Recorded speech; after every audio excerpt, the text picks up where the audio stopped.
뇌종경 수필 법문 제3 수행품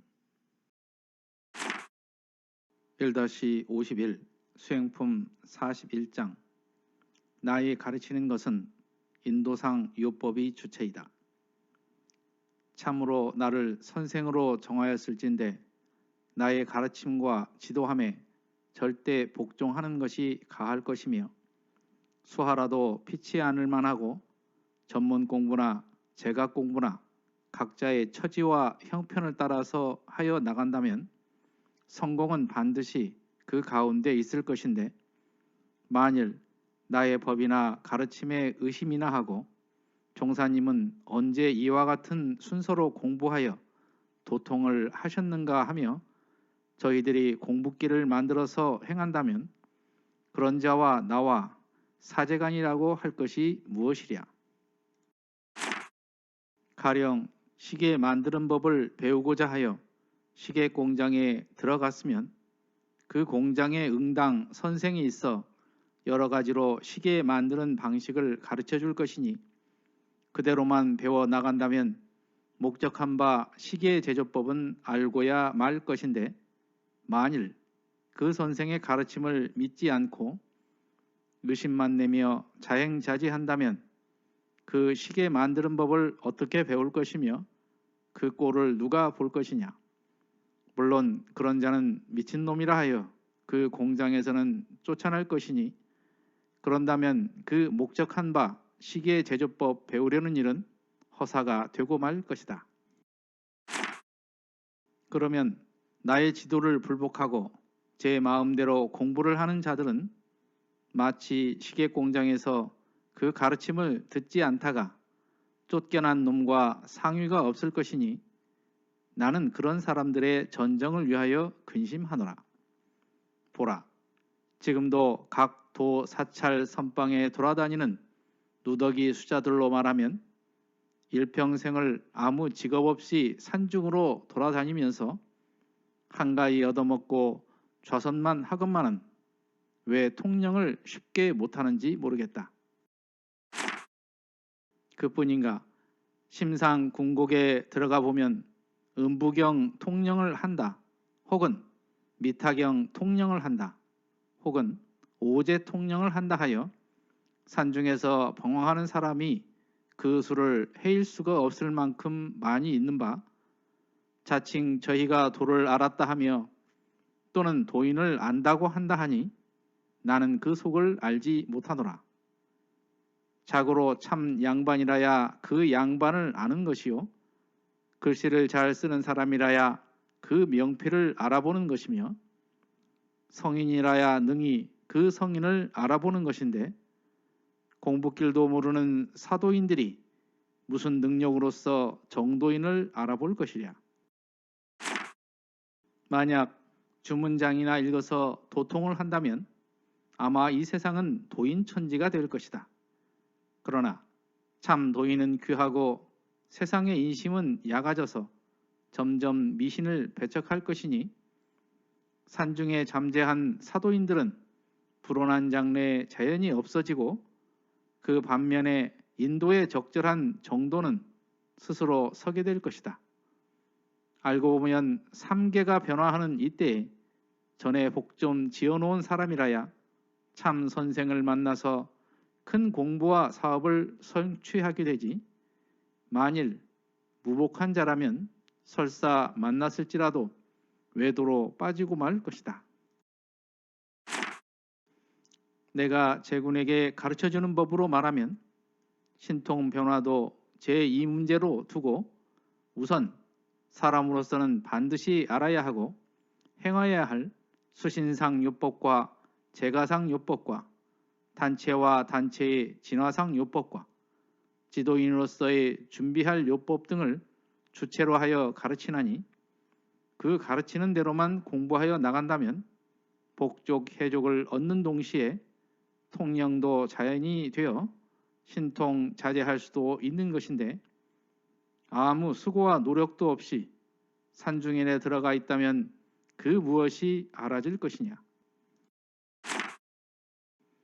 자고로 떳떳한 도를 놓고 요행수나 바라는 것은 소인의 짓이요 우자의 행위니라. 제군이여, 제군도 이 나의 가르치는 인도상 요법부터 점진적으로 배우려거든 계속하여 공부를 하고, 만일 신통묘실이나 원하거든 일찌감치 보따리 싸서 짊어질지어다 하시더라. 회복 24호에 있는 말씀입니다.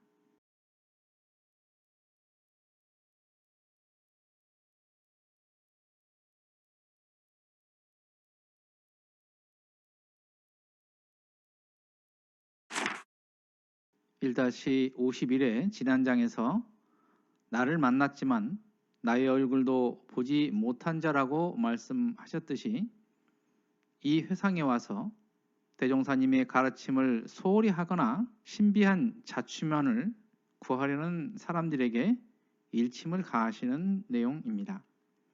그래서 수행품 47장에서 그대들은 삼가 나의 길 얻지 못할 때의 헛된 고행을 증거하여 몸을 상하는 폐단에 들지 않기를 부탁하시기도 하셨습니다. 여기에서 시계 제조법을 예로 드셨듯이, 참으로 배우려고 한다고 하면 스승님의 가르침에 순응하고 배우려는 정성된 자세가 필요할 것입니다. 이러한 자세가 없다면 결국 실패할 것입니다. 명장을 찾아가 가르침을 구하려고 온갖 고통도 참아내며 결국 자기도 명장이 된 사람들의 이야기가 있습니다. 이는 배우려고 하는 지극한 정성에 스승이 감응한 결과일 것입니다. 여기에 나오는 상위라는 것은 서로 다르거나 어긋난다는 뜻입니다. 그래서 가르침을 듣지 않다가 쫓겨난 놈과 다를 바 없다, 이런 뜻이고요. 전정이라는 말은 장차 나아갈 길로 그런 사람의 앞길을 위하여 라는 뜻입니다. 여기에서 보면 누더기 수자가 나오는데요. 누더기 옷을 입고 수행하는 사람들인데 일반적으로 운수납자라고도 부릅니다.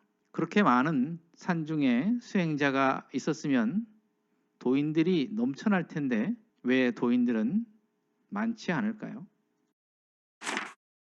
대준사님께서 자칭 통령을 하였다는 도사를 초청한 적이 있습니다. 하지만 다음 날 도망가 버린 그러한 경험이 있으셨습니다. 구도 시절 보았던 여러 도사들의 경험을 하면서 세상의 도를 모르는 도인들이 많음을 알으셨던 것 같습니다. 이러한 경험이 대각한 이후에 신비한 것이 아닌 인도정의의 바른 길을 주창하신 배경이 되신 것이 아닌가, 그렇게 생각합니다.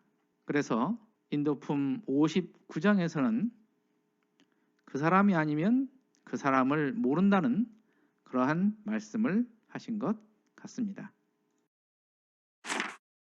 대종사님께서는 전만품 9장에서 도통을 꿈꾸거나 사술에 빠진 사람들을 낫도깨비라고 칭하시면서 시대가 밝아짐을 따라 이러한 무리는 발 붙일 곳을 얻지 못하고 오직 인도정의의 요긴한 법만이 세상에 서게 될 것이다. 이러한 세상을 일러 대명천지라, 이렇게 말씀을 하셨습니다. 원불교에서는 신통은 말변의 일이라 하여 귀히 여기지 않는 전통을 가지고 있습니다. 즉, 생활 속에서 복과 해를 얻을 수 있는 공부법이 있는데 굳이 산중에 들어가서 특별히 공부를 할 필요가 없다는 것입니다. 여기서는 바른 법의 공부법으로서 수신의 요법, 제가의 요법 중 최초 법어로서 설명을 하고 있는데요.